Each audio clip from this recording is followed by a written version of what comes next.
हरि ओम।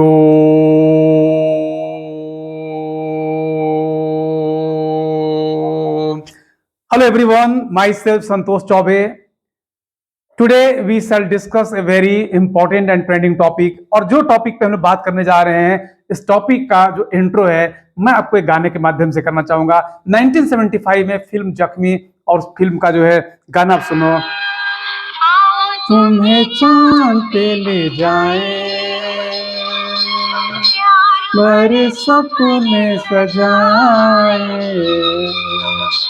सा रंगीला बनाए, एक नई दुनिया बसाए। आओ तुम्हें चांद पे ले जाए, सपने सजाए, छोटा सा बंगला बनाए, एक नई दुनिया बसाए। My dear friends, my dear students, क्या जरूरत है चांद पर जाने की? इतनी प्यारी धरती जहां पानी है, हवा है, अन्न है, हर चीज उपलब्ध, लेकिन इस धरती से चंद्रमा पर जाने की जरूरत क्या है? तो मैं आपको बताऊं कि वर्ष 1801 दुनिया में रहते थे 1 अरब लोग। लगभग 125 साल बीते, आ गया 1927, दुनिया की जनसंख्या पहुंच गई 2 अरब। वर्ष आ गया 1960, दुनिया की जनसंख्या पहुंच गई 3 अरब। वर्ष आ गया 1974, दुनिया की जनसंख्या हो गई 4 अरब। वर्ष आ गया 1985, दुनिया की जनसंख्या पहुंच गई 5 अरब। वर्ष आ गया 1998, दुनिया की जनसंख्या हो गई 6 अरब। वर्ष आ गया 2010, दुनिया की जनसंख्या पहुंच गई 7 अरब। और मात्र 12 साल के बाद 2022 में दुनिया की जनसंख्या बढ़कर हो गई आपके 8 अरब। इस धरती पर रहते हैं इस समय 8 अरब लोग। और जिस तरीके से, जिस रफ्तार से धरती पर लोग बढ़ रहे हैं, मैं बताऊं कि ऐसा अनुमान है हमारे विद्वानों का, ये जो हमारे सांख्यविद हैं उनका अनुमान है कि वर्ष 2037 के आते आते दुनिया की जनसंख्या 9 अरब हो जाएगी। और जब वर्ष आएगा 2058 तो दुनिया की जनसंख्या 10 अरब पहुंच जाएगी। My dear friends, my dear students, मात्र 35 आने वाले सालों में दुनिया की जनसंख्या में 2 अरब लोग और जुड़ जाएंगे। इस धरती पर समस्याएं जो है वो मुंह बाए खड़ी है। आपको पता होना चाहिए कि इस धरती पर बहुत सारे ऐसे लोग हैं जो एक वक्त खाते हैं और दूसरे वक्त पेट दबाकर सो जाते हैं। There is problem of shelter, there is problem of unemployment, बेरोजगारी की समस्या है, आपको आवास की समस्या है, आपकी भूखमरी की समस्या है, गरीबी है, लोग अस्वास्थ्यकर जीवन जी रहे हैं। मैं बताना चाहता हूं आपको कि दुनिया जो है, दुनिया में परेशानियों का सबब जो है वो बढ़ता चला जा रहा है। परेशानियों की जो है वह जो मात्रा है वो बढ़ती चली जा रही है। और ऐसी स्थिति में हमारे पास एक ही विकल्प है कि हमारे पड़ोस में जो रहने वाले आकाशीय पिंड है, वो चाहे चांद हो, चाहे मंगल हो, जो हमारी धरती की तरह हो, जो हमारी धरती की तरह हमारे लोगों को जिंदा रख सकें, इन्हीं की हमें पड़ताल करनी जरूरी है। और हम इसी पड़ताल में जुड़े हुए हैं। My dear friends, my dear student, एक कहानी शुरू होती है 1958 से। 1958 से समय यह दिन था 14 अगस्त 1958। अमेरिका ने पायनियर 0 नाम का एक यान चंद्रमा के लिए भेज दिया, लेकिन यह 16 किलोमीटर ऊपर जाकर वह असफल हो गया। इसके बाद वर्ष आता है 17 सितंबर 1959। और इस वर्ष में अमेरिका, पूर्व सोवियत संघ ने, जो इसको यूएसएसआर कहते हैं, पूर्व सोवियत संघ ने आपको लूना 2 नाम का एक यान चंद्रमा पर भेज दिया। उसने वहां पे जाके हार्ड लैंडिंग कर दी। और इस प्रकार से पूर्व सोवियत संघ चंद्रमा की धरती पर उतरने वाला दुनिया का पहला देश बन गया। लेकिन अभी भी यह हार्ड लैंडिंग थी, सॉफ्ट लैंडिंग नहीं थी। सॉफ्ट लैंडिंग का मतलब होता है कि धीरे धीरे उतर करके अपना जो भी वहां पर जो भी व्हीकल है, जो यान है, उस यान को सुरक्षित रूप से उतारना। और उसके बाद आ गया आपका आ गया 3 फरवरी 1965, 3 फरवरी 1966, और चंद्रमा की धरती पर एक सॉफ्ट लैंडिंग किया यान ने, जिस यान का नाम था लूना 9।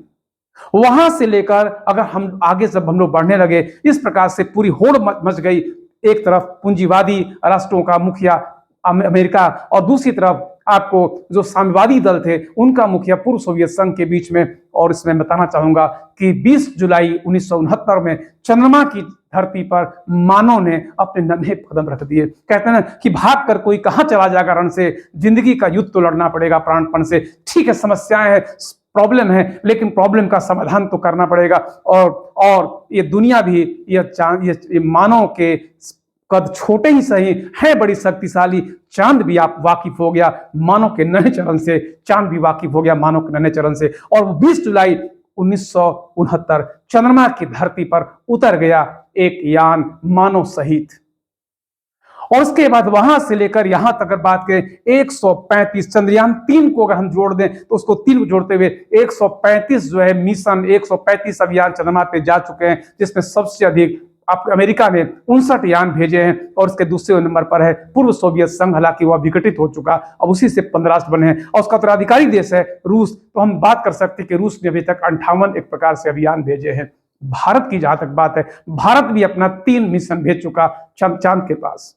दुनिया के अगर बात करें देशों की, दुनिया के कुल 11 देश हो चुके हैं जो चंद्रमा पर या तो सॉफ्ट लैंडिंग कर चुके हैं या हार्ड लैंडिंग कर चुके हैं या चंद्रमा की 4 कक्षाओं में चारों तरफ अपने यान का चक्कर लगवा चुके हैं। लेकिन my dear friends, my dear student, जो आपका 23 जुलाई 2023 भारत के इतिहास का एक अभूतपूर्व दिन है, पूरी दुनिया के इतिहास का अभूतपूर्व दिन है, क्योंकि दुनिया के तमाम ऐसे देश जिन्होंने कभी हम पर यह कह के राज किया कि हम जो है वह सपेरे के देश है, हम जो है काले लोग हैं, वे सभ्यता का पाठ पढ़ाने आए हैं, हमारे चंद्रयान 3 ने उनके गाल पे जोरदार तमाचा मारा है।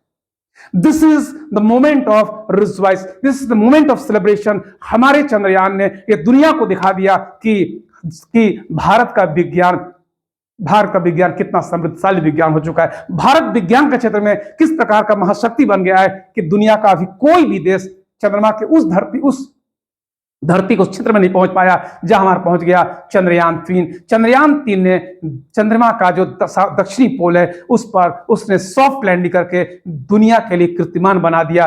पहला देश बन गया जिसने चंद्रमा के दक्षिण ध्रुव पर सफलतापूर्वक उतरने में उतर गया है। और मैं आपको बताऊंगा आपको कि जब हम सॉफ्ट लैंडिंग की बात करेंगे तो इसमें अमेरिका, रूस, चीन सॉफ्ट लैंडिंग कर चुके हैं। भारत जो है चौथा देश बन गया जिसने सॉफ्ट लैंडिंग की, और भारत दुनिया का पहला देश बन गया जिसने दक्षिण ध्रुव पर सफलतापूर्वक सॉफ्ट लैंडिंग किया।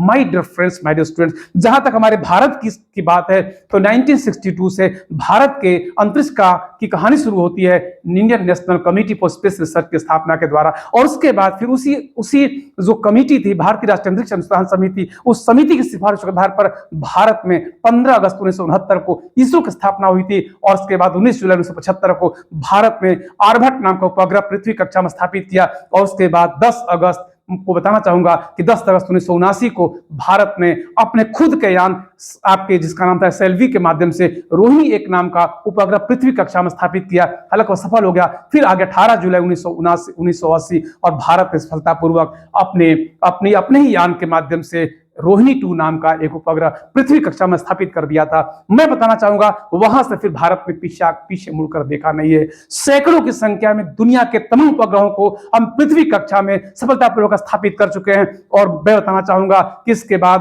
भारत के तत्कालीन प्रधानमंत्री अटल बिहारी वाजपेयी जी ने 1998 में चंद्रमा पर जाने का सपना देखा और उन्होंने एक कार्यक्रम शुरुआत की कि भारत जाएगा। उसका नाम रखा था सोमयान। बाद में 2003 में उन्होंने इसका नाम बदल कर दिया चंद्रयान। और इसके बाद बताना चाहूंगा कि 2004 में उनकी सरकार चली गई और मनमोहन सिंह जी प्रधानमंत्री बने। उन्होंने उस सपने को जारी रखा और आ गया 22 अक्टूबर 2008 और भारत ने सुबह के 6:15 बजे श्रीहरिकोटा से अपना पहला यान चंद्रयान के रूप में भेज दिया। My dear friends, my dear students, हमारा लक्ष्य था कि हम 2 साल तक इसका चक्कर लगवाएंगे और ये चंद्रमा का चक्कर लगाकर यह चंद्रमा से महत्वपूर्ण जानकारी प्राप्त करेगा कि चंद्रमा पर कौन कौन से दुर्लभ खनिज है, चंद्रमा पर पानी है कि नहीं है। लेकिन मैं बताऊंगा आपको कि मून मिनरोलॉजी मैपर जो M3 था उसने 1 साल के अंदर बता दिया कि चंद्रमा की धरती पर पानी है। दुनिया का कोई भी देश यह नहीं बता पाया था कि चंद्रमा पर पानी है कि नहीं है। हमारे चंद्रयान 1 ने यह बताया कि चंद्रमा के धरती पर पानी विद्यमान है। हालांकि यह बताया कि चंद्रमा के धरती पर जो पानी है उसकी मात्रा काफी कम है कि आप जब 1 टन मिट्टी खोदोगे तो आपको मिलेगा आधा गिलास पानी। लेकिन my dear friend, my dear student, मैं कहना चाहूंगा आपसे कि नदी गंदी ही सही, ठंडी हवा का झोंका आता तो है। नदी गंदी ही सही, ठंडी हवा का झोंका आता तो है, और नाव जर्जर ही सही, किनारे से टकराता तो है। एक चिंगारी कहीं से ढूंढ कर लाओ मेरे साथी, दीपक दीपक बुझ चुकी है, बाती तो है तो बाती रहेगी। तो जाहिर सी बात है कि चिंगारी भी आ जाएगी, और चिंगारी आ जाएगी तो आज मैं बताऊं कि इसके बाद भारत ने चंद्रयान-2 नाम का एक यान चंद्रमा के लिए भेजा। और मैं बताऊं आपको कि जब यह यान गया आपके 22 जुलाई 2019 को, यह एक विक्रम लैंडर लेकर के यह जाया गया था, और उसमें एक रोवर था जिसका नाम था प्रज्ञान। यही थी पहले से भारत ने यह योजना बना रखी थी कि यह विक्रम लैंडर धीरे धीरे सॉफ्ट लैंडिंग करेगा, और चंद्रमा की सतह पर पहुंच करके प्रज्ञान रोवर के माध्यम से वह चंद्रमा के बारे में काफी जानकारी जुटाएगा कि चंद्रमा की उत्पत्ति कैसे हुई, या कौन कौन से दुर्लभ जो है खनिज पदार्थ हैं, चंद्रमा पर पानी के बारे में और भी जानकारी प्राप्त करना। लेकिन दुर्भाग्यवश जो विक्रम लैंडर था वो क्रैश कर गया, वो नहीं अब सफलता पा सका। लेकिन कहते हैं ना कि अगर इंसान के इरादों में दम हो तो इंसान एक दिन उस काम को कर ही जाता है। और भारत के वैज्ञानिकों को बहुत बहुत धन्यवाद, उनको प्रणाम है कि उन्होंने इस कारनामे को बहुत जल्द कर दिखाया। 2019 से आपका 22, यह मात्र 3 साल, और 3 साल में आज भारत ने 23 आपका जो अगस्त 2023 है, भारत के इतिहास का ही नहीं दुनिया के इतिहास में एक नया, मैं कहूंगा कि मोड़ आ गया, कि भारत ने जहां पे दक्षिण ध्रुव है चंद्रमा का, जहां पे पानी होने की संभावना सबसे अधिक व्यक्त की जा रही है, वहां पर पहुंच गया है। और पहुंच करके जो प्रज्ञान रोवर है यह वहां पर चंद्रमा की धरती का पड़ताल करेगा, और हमें काफी महत्वपूर्ण जानकारियां प्राप्त करेगा। हमें उस पर से प्रार्थना करनी चाहिए कि यह जो चंद्रयान है यह अपने जो मंसूबों को लेकर गया है, जो यह अपने इरादों को लेकर गया है, इस इरादों को के में उसे सफलता मिले। ऊपर वाले का जो है आशीर्वाद हमारे देश, हमारे लोगों पर हमेशा बना रहे। Thank you very much everyone, thank you so much.